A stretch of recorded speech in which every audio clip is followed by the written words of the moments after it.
I froze when I saw him. Mark, my ex-husband, sitting at the far end of the restaurant with a glass of wine in his hand, laughing that familiar laugh I once thought was charming. For a second, I couldn't breathe, as if the world had gone silent, and all I could hear was the thumping of my own heart. The place was elegant, full of warm light and low music, and I had walked in expecting a quiet dinner with Ethan, my colleague who'd become one of the few people I trusted since the divorce. But the moment my eyes landed on Mark, all the air seemed to vanish. His back was straight, his suit perfectly tailored, his hair combed the same way he used to before every business meeting. He looked exactly like the man I had married, and nothing like the man I had left. Ethan noticed my stare and leaned closer. "That's him, isn't it?" His voice was low, almost cautious. I swallowed, forcing a nod. "Yeah, that's Mark." Ethan's eyes softened. "Do you want to leave? We can go somewhere else." I shook my head. "No, I'm fine." But I wasn't fine. My palms were damp, my chest tight. I hadn't seen Mark in over a year, not since I packed up the kids and walked out of our life together. I thought I had buried every piece of him under the weight of long nights, working odd jobs, the exhaustion of raising twins alone, and the slow rebuild of who I was supposed to be. And yet here he was, laughing with the same arrogance that had once made me feel small, worthless, trapped. Mark hadn't noticed me yet. He was too busy charming the people at his table. I recognized two of them, his old business partners, the ones who'd invited us to fancy dinners where I always felt like an outsider. They were smiling at him like he was untouchable. I used to smile at him that way too. I reached for my glass of water, hands trembling slightly, and took a sip to steady myself. Ethan placed his hand over mine briefly, grounding me before pulling back. "You okay?" he asked again. "Yeah, it's just strange seeing him. After everything." Ethan gave me a nod that said he wouldn't push further. He turned to wave down the waiter, giving me space, and I took the moment to breathe, really breathe. Because deep down, I knew why I felt this way. It wasn't fear of him anymore. It was shock at seeing how far I had come, and how far he had stayed exactly the same. I looked at Mark again, but this time I didn't see the man who had broken me. I saw a memory, a chapter one had closed. Still, it made me wonder how it all started, how I let myself believe in a life that wasn't really mine, and why it had taken me so long to walk away. My fingers brushed the edge of my phone lying on the table. Its reflection caught the restaurant's amber light, almost blinding me for a second, and that's when it hit me. A year ago, I wouldn't have been here. I would have been at home, waiting for him to come back from late meetings, wondering if I had cooked dinner right, wondering why he barely looked at me anymore. I would have been smaller, quieter, someone who thought existing in someone else's shadow was enough. But tonight, I was here on my own terms, in my own clothes that I had bought with my own money, about to have dinner with someone who actually respected me. Still, the sight of Mark pulled me back into the past, back to the choices that had led me to this exact moment, back to when I first met him, when I still believed love alone could make someone happy forever. I let out a slow breath and whispered to myself, "How did I even end up here like this?" And with that thought, my mind drifted back to where it all began. I grew up in a small apartment on the edge of Springfield, Illinois. It wasn't much, one bedroom, one living room, a kitchen barely big enough for two people, but it was ours. Just me and my mom. She worked as a receptionist at a local clinic, often coming home late with tired eyes, but a smile that never seemed to fade. We didn't have much money, and I knew that early on. There were weeks when dinner meant macaroni with canned tomato sauce, and our idea of dessert was toast with sugar sprinkled on top. But my mom never made it feel like we were poor. She made it feel like we were safe, like the world outside our little apartment couldn't touch us. She used to tell me, "Ava, you don't need the world to hand you things. You just need to know what you want and work for it." And I believed her. From as far back as I can remember, I loved languages. I would sit by our small window, watching the highway lights in the distance, repeating random words I found in library books. Spanish, French, even bits of German. Words fascinated me. how they could mean the same thing, but sound completely different depending on who said them. By the time I was in high school, it was clear. I wanted to be a translator, someone who could take words and connect people who didn't even share a language. It felt powerful, like a kind of magic. That's how I met Professor Richard Cole. Well, met is a strong word at first. He was a guest lecturer at our school, a tall man with silver hair and an energy that filled the room. He talked about how language wasn't just communication, it was connection. The way he explained things, you could feel how much he loved what he did. Years later, when I got into the university language program, I ended up in his class. And he remembered me. "You're the girl who asked about idioms that day, aren't you?" he said, smiling like we were old friends.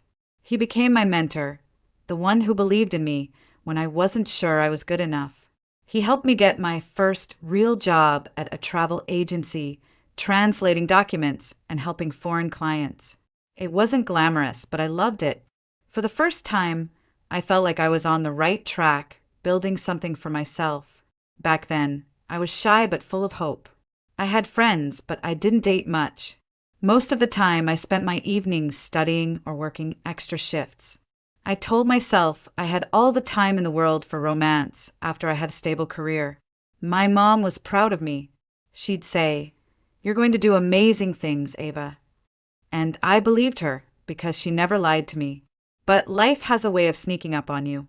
Sometimes it doesn't matter how careful you are or how clear your plans seem. One person, one decision can change everything.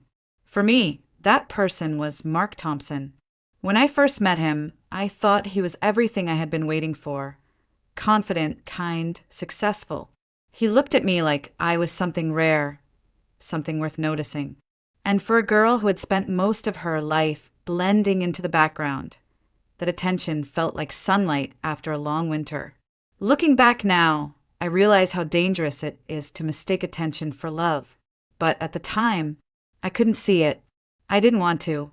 I was about to trade years of careful independence for the idea of security, for someone who promised I would never have to struggle like my mom did. I thought that was happiness. I thought love meant never worrying again. I was wrong. And yet, if I'm honest, a part of me is grateful. Because without Mark, I wouldn't have learned what real strength looks like. And I wouldn't be who I am now. But I didn't know any of that back then. Back then, all I saw was a man who seemed like he could make every dream I had come true. And that's how it all began. I met Mark on an ordinary Tuesday afternoon, the kind of day you don't expect your life to change. I was working the front desk at the travel agency, sorting through a pile of reservation requests. The office smelled faintly of coffee and printer ink, the usual mix. That's when I heard the door open and saw him walk in. He was taller than most men I'd met, dressed in a tailored gray suit, shoes polished enough to catch the fluorescent light. He carried himself like he owned every room he stepped into, and the way he smiled, charming, confident, almost disarming, made me forget whatever I'd been doing. "Hi," he said, voice deep and smooth. "I'm here to set up a corporate travel account for my team. Mark Thompson." I nodded, suddenly aware of how I was smoothing down my hair without thinking. "Of course. I'm Ava. Let's get you started." We spent the next 30 minutes going through options, destinations, and pricing. He listened intently, asked smart questions, and every time our eyes met, there was this flicker of something, like he already knew me. When he left, he gave me that same smile again. "You're very good at what you do, Ava. It's rare to find someone who pays attention to details like that." I remember blushing, mumbling some awkward thanks, and then watching him walk out the door like he belonged to another world, one far glossier than mine. A week later, he called back to thank me for the excellent service and, almost as an afterthought, asked if I'd like to grab coffee sometime. I said yes before my brain even caught up with my mouth. Our first date felt like something out of a movie. Mark talked about his work, project management for a large construction firm, and how he loved building things that last. He told me about his plans to move up to senior management, maybe even start his own company one day. And he listened to me really listened when I talked about my love for languages and my plans for graduate school. "You're incredible, you know that," he said, looking at me like I was the only person in the room. No one had ever looked at me like that. For someone who had grown up watching her mom sacrifice everything just to get by, the idea of being cherished, even spoiled, felt intoxicating. Soon, coffee turned into dinners, and dinners turned into weekends together. He always picked the restaurant, always paid the bill, always opened doors for me. I'd never been treated like that before, and I convinced myself that this was what love was supposed to look like. Someone taking care of you, so you didn't have to worry about anything. When Mark proposed a year later, it was like something from a dream. He did it in a fancy restaurant, right in front of everyone, kneeling with a velvet box in his hand. People clapped when I said yes. My mom cried when I called her, saying, "You deserve to be happy, Ava. You deserve this." And I believed her. I believed him. Back then, I thought I'd found my safe place, my forever. I told myself love was about trust, about leaning on someone who promised they'd never let you fall. I didn't notice the little things. How Mark always had to choose the place we went, how he never asked what I wanted, but told me what I needed. I thought that was confidence, not control. I didn't see the red flags. I didn't want to. All I knew was that I felt chosen. And for a girl who had spent most of her life blending into the background, that feeling was everything. If only I had understood then, being chosen isn't the same as being loved. But at the time, I thought I was stepping into the life I had always dreamed of. And for a while, it even felt like it. Marriage with Mark started like a picture-perfect story. We moved into his condo downtown, a place twice the size of the apartment I grew up in, with marble countertops, floor-to-ceiling windows, and a view that made me feel like I was finally living in a different world. At first, I thought I was happy. I stopped working at the travel agency because Mark said, "You don't need to worry about money anymore. Focus on us, on the home, on our future family." It felt romantic at the time, someone who wanted to take care of me completely. But little by little, I started to notice something. Decisions weren't mine anymore. What we ate, where we went on weekends, even how I decorated the condo, it all seemed to come with Mark's final approval. If I bought throw pillows that didn't match his vision, he'd give me that polite smile and say, "Maybe return them, babe. We don't want it to look cheap." I told myself it was fine, he had good taste, right? When I got pregnant just a few months after the wedding, he was thrilled. Twins, a boy and a girl. Mark practically beamed when the ultrasound tech said, "Looks like one of each." He kissed my forehead and whispered, "Perfect. Just perfect." But pregnancy hit me hard. Morning sickness wasn't just mornings, it was all day. Some days, I could barely get out of bed. Mark tried to help at first, cooking basic meals, bringing me ginger tea, but I could see his frustration. He'd mutter things like, "My mom worked right through her pregnancy," or, "Other women don't act like it's the end of the world." I laughed it off then, thinking he was just stressed, but deep down it stung. When the twins were born, Arya and Liam, life became an endless blur of feedings, diapers, and sleepless nights. I loved them fiercely, but I also felt like I was disappearing. My hair was always a mess, my clothes had spit up stains, and most days I didn't even recognize the woman staring back at me in the mirror. Mark didn't help much with the night feedings. "I have to be sharp for work," he'd say, rolling over while I rocked 2 crying newborns at 3 a.m. And when I asked for help during the day, he'd sigh and remind me how hard he was working to provide for us. Little comments started to slip out, like tiny cracks in our foundation. "You used to dress up more. Remember when you wore heels? Maybe if you organized the house better, it wouldn't feel so chaotic. Don't be so emotional, Ava. The kids need a calm mom." I started believing him, believing that maybe I was failing, that maybe I wasn't enough, not as a wife, not as a mother. Then my mom got sick. She'd been my rock all my life, and watching her fade broke something in me. I needed Mark's support, but instead he grew distant.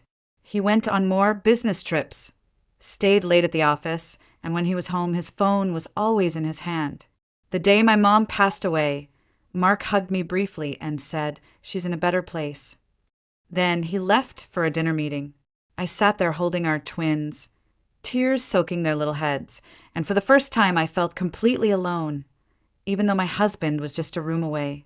That night, I realized something terrifying. I had built my whole world around someone who didn't see me anymore. Maybe he never had.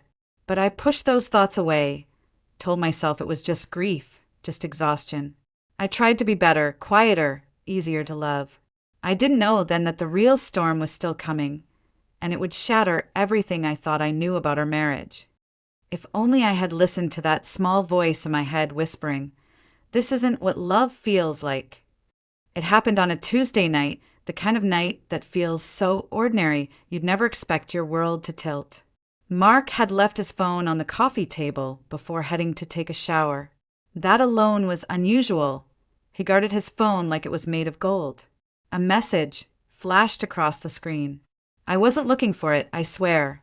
But the preview lit up clear as day. "Last night was amazing. Can't stop thinking about you. Lena," my breath caught. Lena Ward. I'd heard her name once before. Someone from his office, a woman he had mentioned casually and then quickly changed the subject. My hand shook as I unlocked the phone. The passcode was still my birthday, something that felt almost cruel in that moment. And there it was. Weeks, no months of messages, pictures, hotel reservations.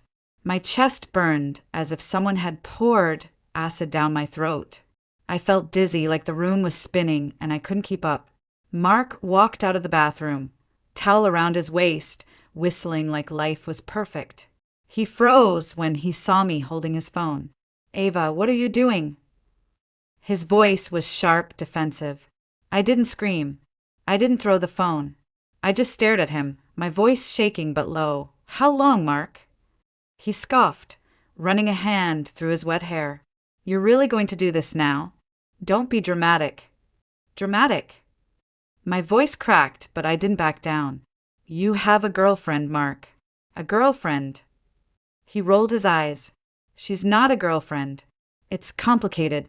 Look, Ava, you've changed. All you do is talk about diapers and grocery lists.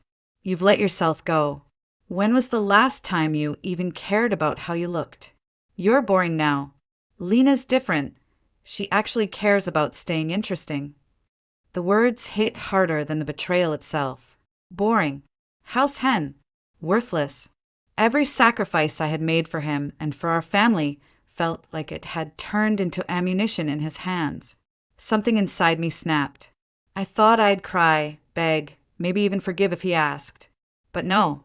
I stood up, clutching the phone like proof of my own clarity, and said, "I'm done, Mark. I'm leaving with the kids." He laughed. That same arrogant laugh I'd once thought was charming. "Where will you go, Ava? Back to that shoebox your mom left behind? You haven't worked in 6 years. You have no money, no job. You think you can make it on your own? You'll come crawling back, begging me to take you in." I felt my hands tremble, but my voice stayed steady. "I won't crawl back. Not to you. Not ever." He smirked, crossing his arms. "Fine. Leave. I'll make sure you get the smallest child support possible. You'll see what real life looks like without me." That night, after he left for a late meeting, probably with her, I packed up essentials for me and the twins. I didn't take much, just what I could fit in 2 suitcases. Clothes, diapers, important papers, and the photo of my mom holding the twins the day they were born. Driving away from that condo, I expected to feel panic, maybe even regret. Instead, I felt light. Terrified, yes, but free in a way I hadn't felt in years. The twins slept quietly in their car seats, unaware that their lives were changing forever. I looked at them through the rearview mirror and whispered, "We're going to be okay. I promise." For the first time in a long time, I actually believed my own words.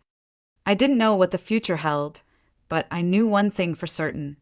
I was done living as someone else's shadow. Starting over with 2 toddlers and no income was like trying to climb a mountain barefoot. I moved into my mom's old apartment, the one-bedroom place I'd grown up in. It felt smaller than I remembered, but it was ours. Arya and Liam were too young to understand why their cribs were in the same room as my bed, why the toys they loved so much were now stuffed into one corner of a space barely big enough to breathe. But they adjusted faster than I did. Kids have a way of doing that. The first weeks were brutal. I applied for every job I could find: cashier, receptionist, even night shifts cleaning offices. I landed a part-time job at a small grocery store, stocking shelves before sunrise. It wasn't glamorous, and it barely covered rent and food, but it kept us afloat. Every dollar felt like a lifeline.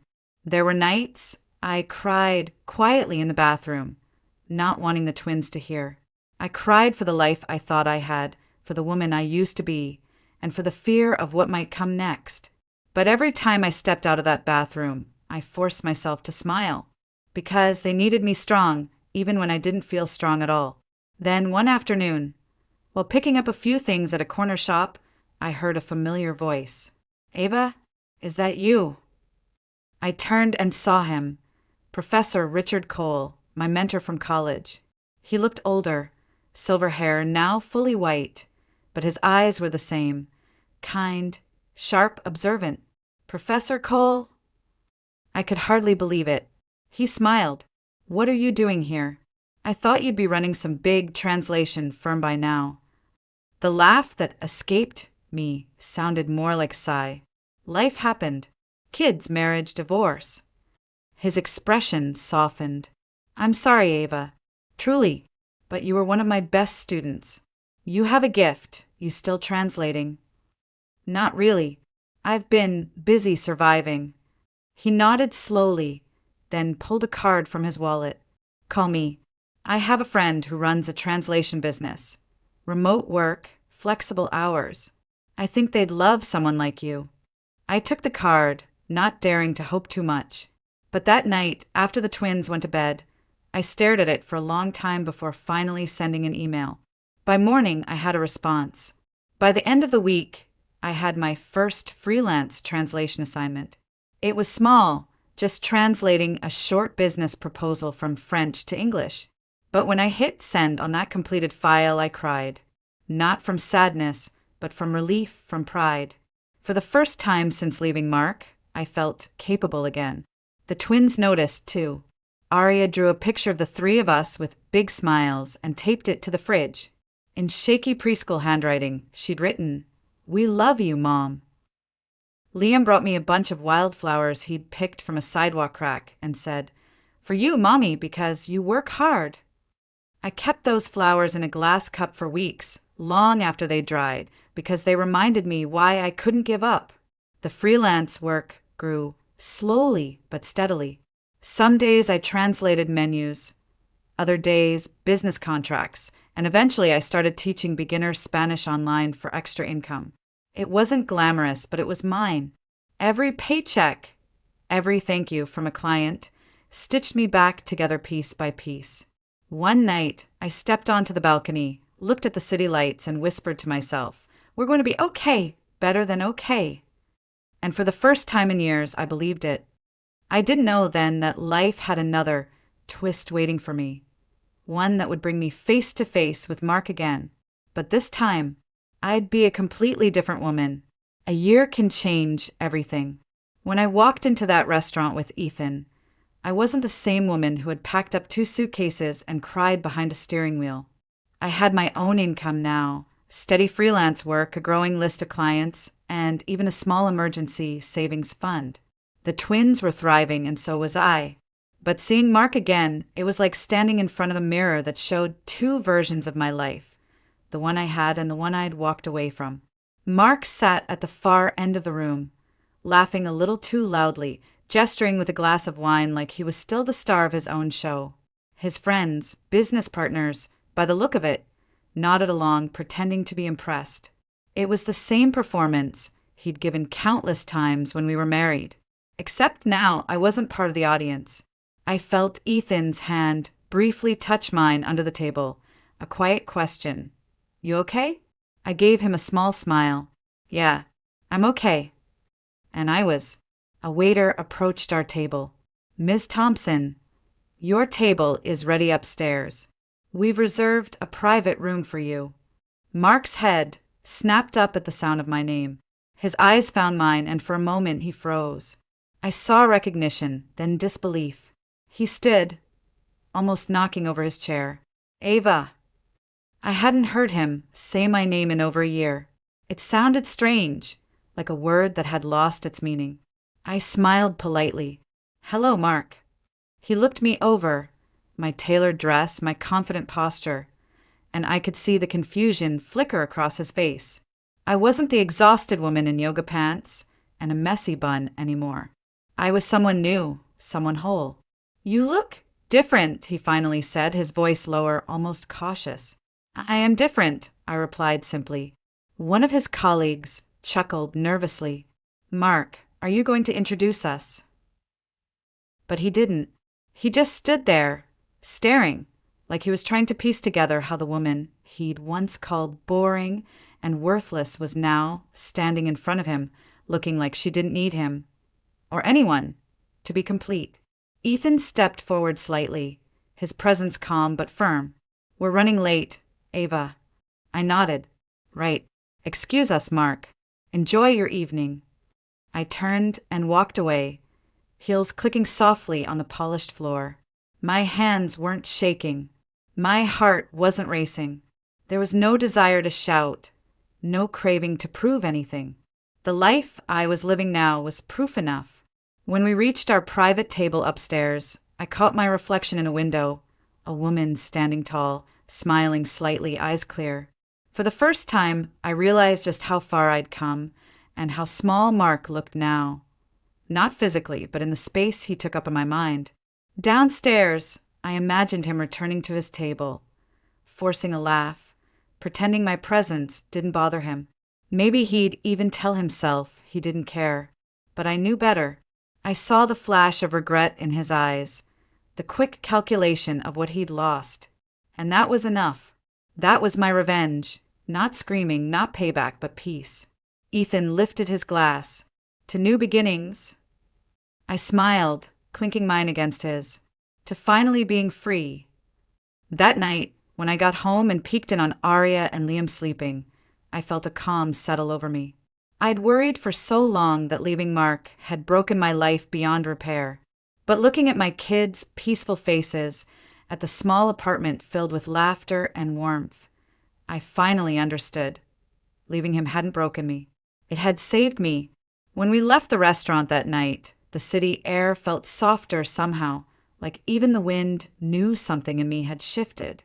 Ethan walked me to my car, offered a warm smile, and said, "You did great in there, Ava." I laughed quietly. All I did was say hello. "Exactly," he said, eyes steady on mine. "You didn't flinch. That's not the Ava I met a year ago." He was right. A year ago, I would have avoided Mark, ducked behind a menu, maybe even left the restaurant entirely. Tonight, I'd faced him with calm certainty, not because I wanted to prove him wrong, but because I didn't need his opinion anymore. Driving home, I thought about everything that had led me here. The heartbreak, the fear, the exhaustion of starting over. There were so many nights I thought I couldn't do it, that maybe Mark was right and I'd end up crawling back. But each time I wanted to give up, I remembered the look in my children's eyes, how they relied on me, believed in me, even when I didn't believe in myself. When I got home, I checked on the twins. Arya was curled up with her favorite stuffed rabbit, and Liam had one tiny hand stretched across his pillow as if reaching for someone in his dreams. My chest ached, but not from sadness. This was gratitude, pure and overwhelming. I sat on the edge of my bed and let the silence wrap around me. It wasn't the silence of loneliness anymore. It was peace. A year ago, I thought leaving Mark meant losing everything. Security, love, stability. But standing there in my little apartment, I realized I'd gained more than I ever lost. I had freedom. I had a career built with my own two hands. I had children who were growing up in a home filled with love and laughter, not control and contempt. Mark had been wrong about me. I wasn't weak. I wasn't boring. I wasn't worthless. And I didn't need to tell him that. My life now was proof enough. The next morning, Arya woke up early and climbed into my bed, pressing her little hand against my cheek. "Mommy, can we make pancakes today?" The smiley face ones. I kissed her forehead. "Of course, sweet girl. Pancakes it is." Liam stumbled in behind her, hair sticking up in every direction, mumbling, "Extra syrup, please." I laughed, pulling them both into my arms. Deal. We made pancakes together, a mess of flour and giggles, and I realized this was happiness, not some grand gesture or perfect life someone else handed me, but small, everyday moments I built myself. Later, as I sat at the kitchen table, sipping coffee while they colored at their little art station, I whispered to myself, "We made it, we're really okay." No, we were better than okay. That night at the restaurant had been my closure. I didn't need revenge in the way I once imagined. I didn't need Mark to admit he was wrong, or to beg for forgiveness, or to see me succeed. The real revenge was simply this: living a life so full of love, peace, and purpose that his absence wasn't a loss at all. I thought about what I'd say to anyone standing where I once stood, scared, lost, convinced leaving would destroy them. I'd say, "You're stronger than you think. You are worth more than someone else's approval. And sometimes losing what you thought you needed is the only way to find what you really deserve." As I tucked Arya and Liam into bed that night, I felt something I hadn't felt in years, a deep, unshakable hope. And I knew, whatever the future held, we'd be just fine. Because I had finally found myself, and that was everything.